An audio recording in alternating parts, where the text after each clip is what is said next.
29 जुलाई की शाम 5:30 बजे पंजाब के मशहूर सिंगर सिद्धू मूसावाले की जिस बेरहमी से हत्या की गई थी, इससे पूरा देश दहल गया था और पूरे देश की ये मांग थी कि जल्द से जल्द इस हत्याकांड के दोषियों को सलाखों के पीछे लाया जाए।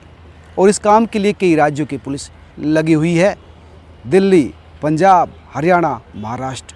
लेकिन सबसे ज़्यादा सफलता आज मिली है जब दिल्ली पुलिस ने इस पूरे मामले में इन्वॉल्व 3 लोगों को गिरफ्तार किया है।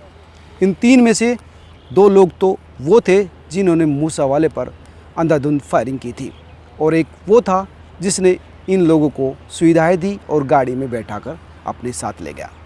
दरअसल दोस्तों, इस पूरे हत्याकांड को बहुत ही सातिराना ढंग से अंजाम दिया गया था। गोल्डी बरार जो कनाडा में बैठा था, उसने पुल प्रूफ एक प्लान बनाया था कि किसी भी तरह से मूसावाला ना बच पाए। उसने इस पूरे हत्याकांड को अंजाम देने के लिए 2 मॉड्यूल बनाए थे, यानी 2 अलग अलग गैंग बनाए थे और साथ ही 2 प्लान भी बनाए थे।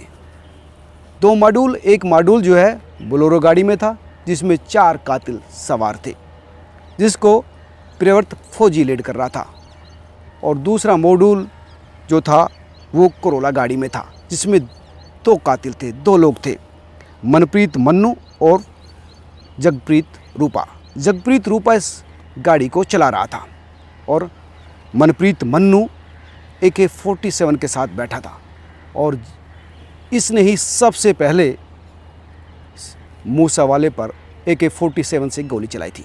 दरअसल कोरोला ही वो गाड़ी थी जिसने मूसावाले की थार को ओवरटेक किया था, रुकवाया था, और रुकते ही मनप्रीत मन्नू ने थार पर सीधे गोली मारी।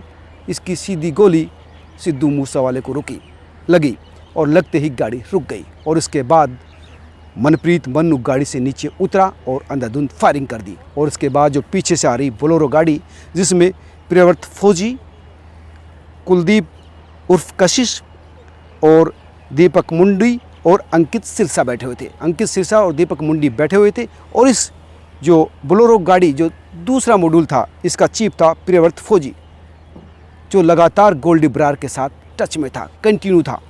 और गोल्डी बरार टच में था संदीप केकड़ा, वो संदीप केकड़ा जिसने 13 बार रेकी की थी मूसावाले के घर की, और इस हत्याकांड से चंद मिनट पहले उसने सेल्फी ली थी और सिद्धू मूसावाले के घर चाय पी थी। और जैसे ही सिद्धू मूसावाला वहाँ से निकला, गोल्डी बरार को फ़ोन पर बता दिया कि सिद्धू मूसावाला बिना बुलेट प्रूफ गाड़ी के और बिना सुरक्षा कर्मियों के निकला है। गोल्डी बरार की और संदीप केकड़ा की 11 बार बात हुई थी और गोल्डी बरार लगातार इन दोनों मॉड्यूल के साथ टच में था। जो बोलेरो गाड़ी वाला था जिसमें 4 लोग थे, प्रियव्रत फौजी, ये इस मॉड्यूल का चीफ था। प्रियव्रत फौजी जो हरियाणा का रहने वाला था और इस पर हत्या के 2 मुकदमे हैं, एक 2015 का और एक 2021 का। 2015 में इसकी गिरफ्तारी भी हुई थी। और जो कोरोला गाड़ी में थे जगरूप रूपा और मनप्रीत मन्नू, मनप्रीत इसको लीड कर रहा था और बोलेरो ग्रुप को जो है प्रियव्रत फौजी कर रहा था। ये दोनों अलग अलग ग्रुप के थे।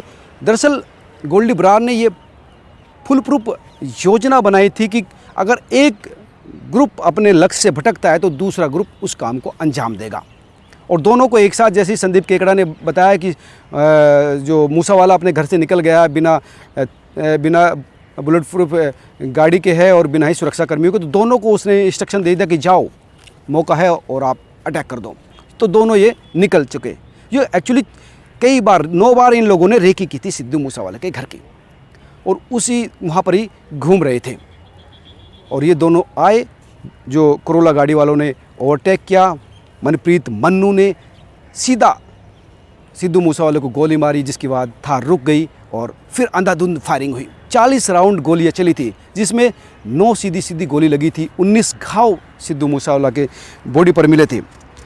और लगातार जब इनका काम हो गया तो प्रियव्रत फौजी ने वहीं से, ये लगातार टच में था, प्रियव्रत फौजी लगातार कंटिन्यू इस पूरे ऑपरेशन के दौरान गोल्डी बरार के साथ टच में था, लगातार वहाँ से इंस्ट्रक्शन ले रहा था और बता रहा था कि हम यहाँ तक आ गए, यहाँ तक चले गए। और जिस वक्त ये गोली कांड हो रहा था उस वक्त भी ये गोल्डी बरार के टच में था और उसको बता रहा था। और जब सिद्धू मूसेवाले की इन लोगों ने हत्या कर दी तब ये वहाँ से ही ऑन द स्पॉट कहकर निकले कि काम हो गया, वो मर गया।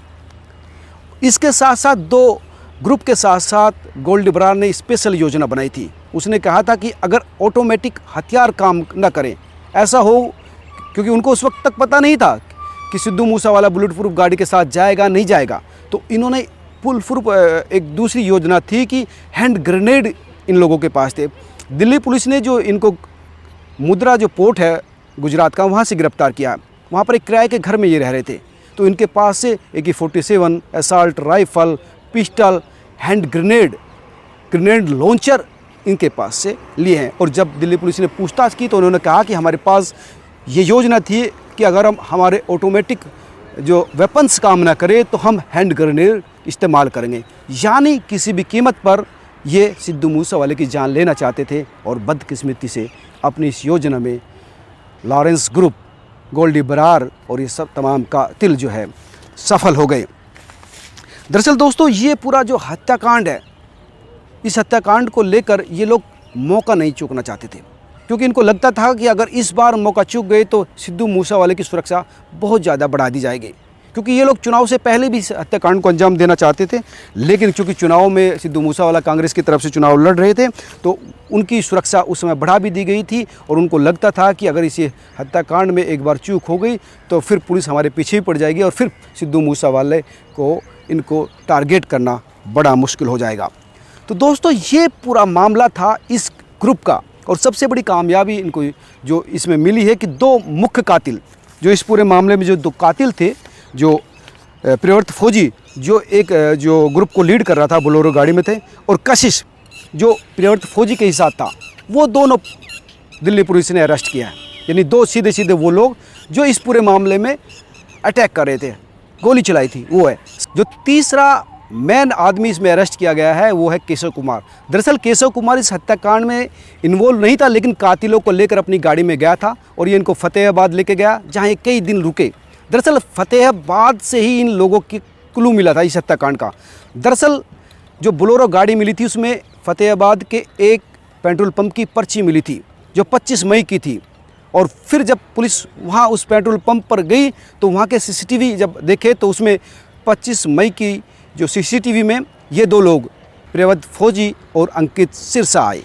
और इसके बाद से पुलिस को लीड मिल गई और फिर इनकी तलाश शुरू हुई, क्योंकि सबसे महत्वपूर्ण था वो पहचान करना कि आखिर इस हत्याकांड में कौन था।